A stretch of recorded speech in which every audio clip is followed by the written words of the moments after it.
नमस्कार दोस्तों, आप सभी का स्वागत है हमारे YouTube चैनल हरिओम सनातन में। आइए आज के इस विशेष वीडियो में हम जानेंगे होलिका दहन साल 2026 में कब मनाया जाएगा तथा इसका शुभ मुहूर्त क्या रहेगा और होलिका दहन करने की सही विधि क्या रहेगी। होलिका दहन बुराई पर अच्छाई की जीत का प्रतीक होता है। इस दिन भक्तजन होलिका दहन करते हैं, जो भक्त प्रहलाद की भक्ति और होलिका की हार का प्रतीक माना जाता है।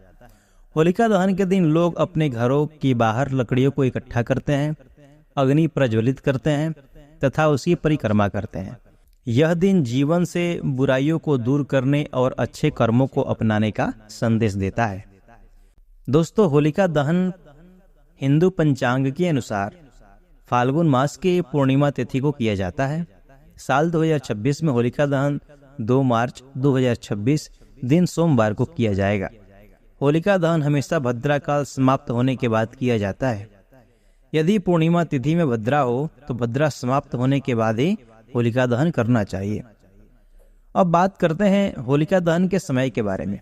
तो दोस्तों, कई पंचांगों में अलग अलग समय दिया गया है। इससे लेकर के बहुत बड़ा कंफ्यूजन बना है। कुछ तो लोग ऑनलाइन पंचांगों के देख करके ऐसी वीडियो बना दे रहे हैं जिसको देख करके लोग कंफ्यूजन में पड़ जा रहे हैं।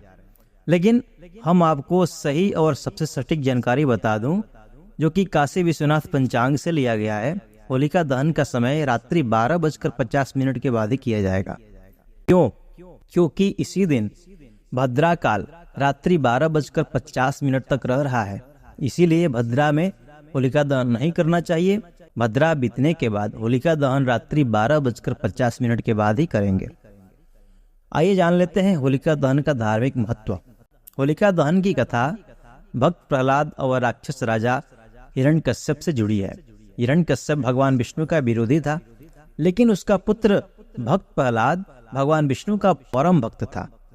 वह क्रोधित होकर हिरण्यकश्यप ने अपनी बहन होलिका को आदेश दिया कि वह प्रहलाद को अग्नि में लेकर बैठ जाए।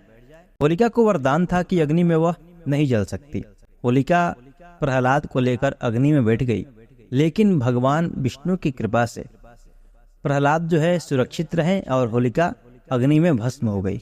इसलिए होलिका दहन अहंकार पर भक्ति की जीत और बुराई पर अच्छाई की विजय का प्रतीक माना जाता है।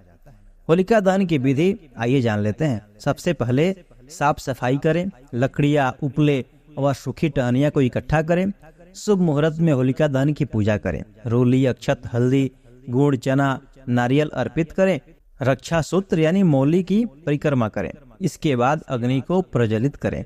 अग्नि में नई फसल की बालियां जैसे जौ या गेहूं की बाली सेकना शुभ माना जाता है। इससे घर में सुख समृद्धि आती है। होलिका दहन हमें सिखाता है कि बुराई चाहे कितनी भी बड़ी क्यों ना हो, लेकिन अंत में उसका हार ही होता है। इसलिए हमेशा अच्छे कर्म करते रहना चाहिए। होली का पर्व प्रेम, भाईचारे और सकारात्मक ऊर्जा के साथ मनाना चाहिए। तो दोस्तों, यदि आपको हमारे द्वारा दी गई जानकारी स्पष्ट रूप से समझ में आया हो तो कृपया वीडियो को लाइक करें और हरिओम सनातन चैनल को सब्सक्राइब करें। और हाँ, कमेंट में जरूर लिखें जय श्री हरि। तो धन्यवाद, मिलते हैं अगले वीडियो में।